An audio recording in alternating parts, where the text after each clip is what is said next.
Dargaggoo Naafii Guddinaa yeroo kee fudhattee nu dubbisuuf dhiyaachuu keetiif maqaa raadiyoo sagalee Ameerikaan hedduu galatoomne. Galatoomne adda jaallanne naaf feerti. Egaa ijoollummaa keetti waan si mudateerraa kaana. Maaltu ta'e jireenya kee irratti? Jireenya kee irratti waan ta'e kutaa 6 yeroon baradhuutidha kan mana maatii kiyyaatii bahee.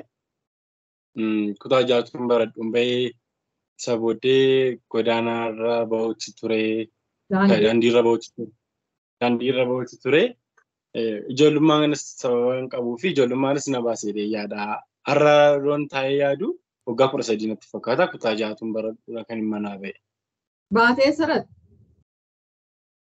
Bahee magaalaa jiraachuun jalqabee bakka asumaaf achiin deemuu jalqabee. Guyyaa lama immoo akkam daandiirra jiraadde waggaa 13dha umriin kiyya mana kiraayii kireeffadhee guyyaa birrii 250 natti fakkaata mana kiraayii kireeffadhee baay'ee mana dhiphote kan man keessa ciisee keessaa bahudha kireeffadhee lootorii naannessuun jalqabe. Lootorii naannessuun jalqabee halkan nan baradha guyyaa naan lootorii sana naannessaa yoo aduu ta'es aduudhaan naannessaa.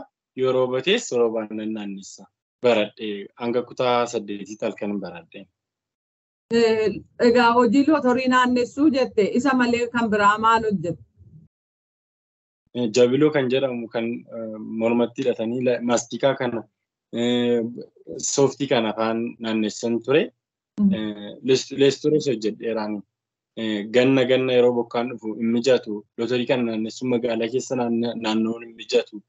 Kanaaf iddoo tokko ta'een leestoroo hojjechuun jalqabe. Leestoroon hojjedhaa akkasuma jechaan baradhee hanga kutaa 8. Carraan sun araada wayii akka shaakaltuu waan si godhe qabaa? Sa'aatii sanatti araada nan shaakalsiisne garuu sana booddee gara kutaa 9 gara kutaa 10 yeroon seenedha. Gara araadaatti kan hin seenee ture. Guutummaa guutuutti araadatti utuu of hin gadhiisne tuteessi irra keessa araadina qabatee ture irra keessa tuttuqeen ture ofitti sababan ofitti amanummaan qaba boor nama guddaa ta'uun qaba of amma halkan baradhee sa'aatii kanatti lootorii naannessaa akkas leestoroo gochaa ani caakobii xaragaa maaliif baradhee maaliif araada keessa seena jedhee.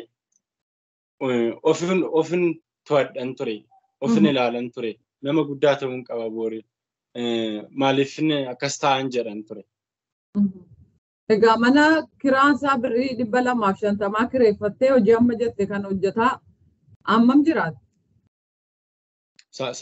Kutaa waggaa 5 hanga waggaan kiyya 17 ta'utti.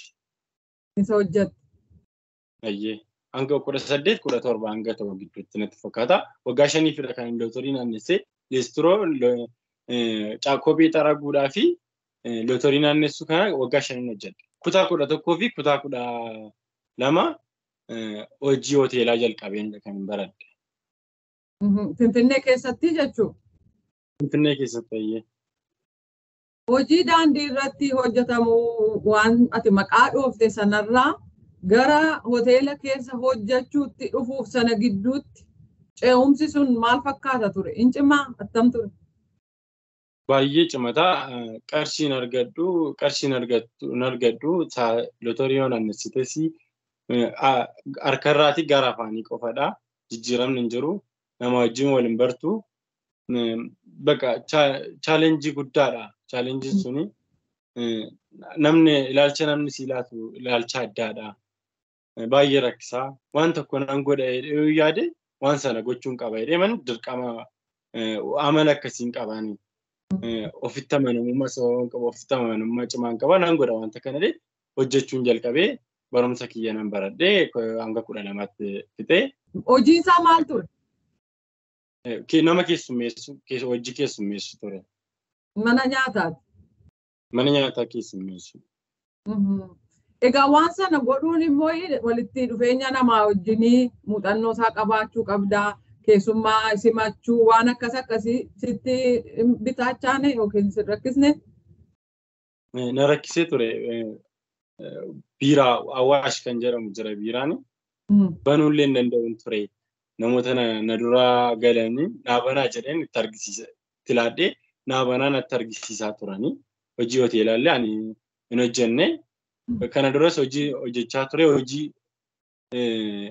Hojii harkaan hojii humnaatu hin ta'in yoo tarii naannessuudha. Akkuma isin jedhee baay'ee humna hin gaafatu. Baay'ee humna hin gaafatu ture. Inni kun immoo hojiin kun fiiguu gaafataa. Asii fachi fiiguu gaafataa. Xiqqoo cimataa. Ijoolleen turanii ijoolleen nama dagsiisanii. Qaruuraa amma biiraa iyyuu banuun beektu jechuudha. Akkas ture. Mindaan kee gaasa daandiirra deemtee hojjetturra amma xiqqoo fooyyee ta'aa jedheen yaada. Sana booda maal yaadda?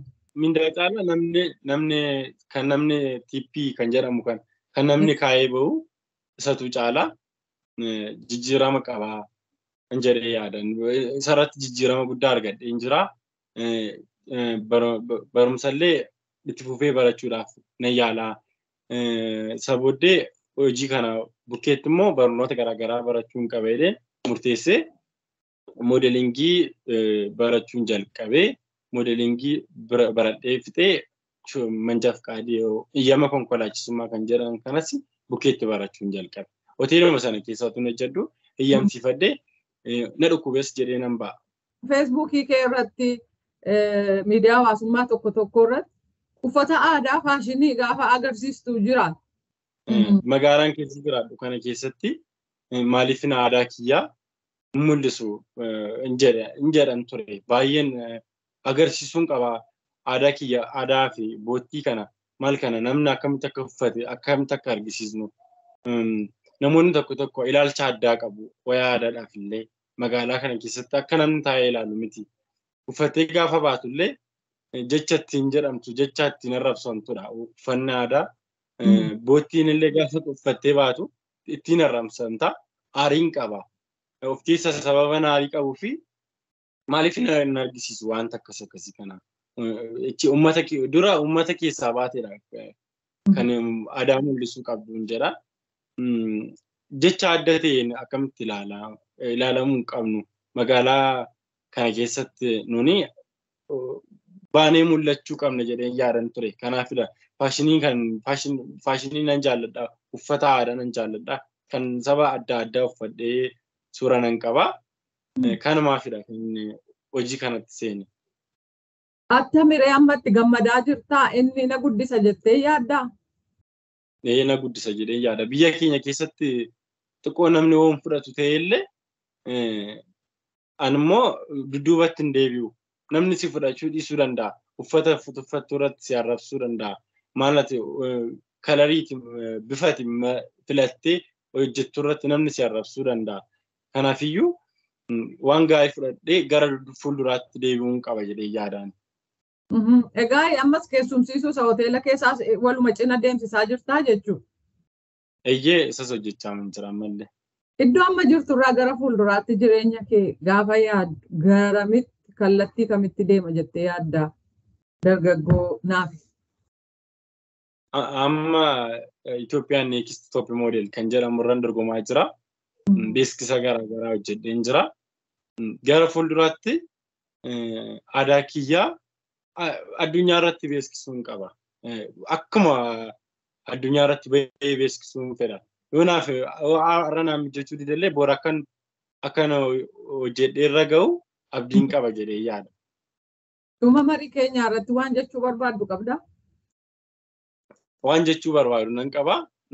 Ijoolleen keenya Finfinnee kana keessatti dhufanii hojii garaagaraa utuu hojiin tuffatiin hojii hojjechuu qabu. Wanta xiqqoo irraa ka'anii guddachuu waan danda'anii fi dhufaniillee buraayyuu wayii immoo sabbataa taa'uu miti giddugala magaalaa dhufanii hojii hojjechuu qabu. Manni barumsaa moodelii afaan Oromoo hin jiru Finfinnee keessa. Namni Oromoo ta'e illee mana barumsaallee hin qabu. Mana barumsaa moodelii hin qabu. Kan hojjetan ijoollee keenyadha nan arga. Eessatti illee afaan garaagaraadhaan kan deemanii hojjetanii ijoollee keenyadha. Garuu manni barumsaa moodelii hin jiru magaalaa Finfinnee keessa. Namni Oromoo ta'e illee namni qabiyyuu hin jiru. Kanarratti abbootiin qabeenyaa wayi namoonni qarshii qabanii hojjechuu qabu jedhee yaada. Dargaggoo Naafii Guddinaa deebiinaa laatteef maqaa raadiyoo sagalee Ameerikaan hedduu galatoom. Galatuma adda jaallanne ulfaadhu waan naaf feete.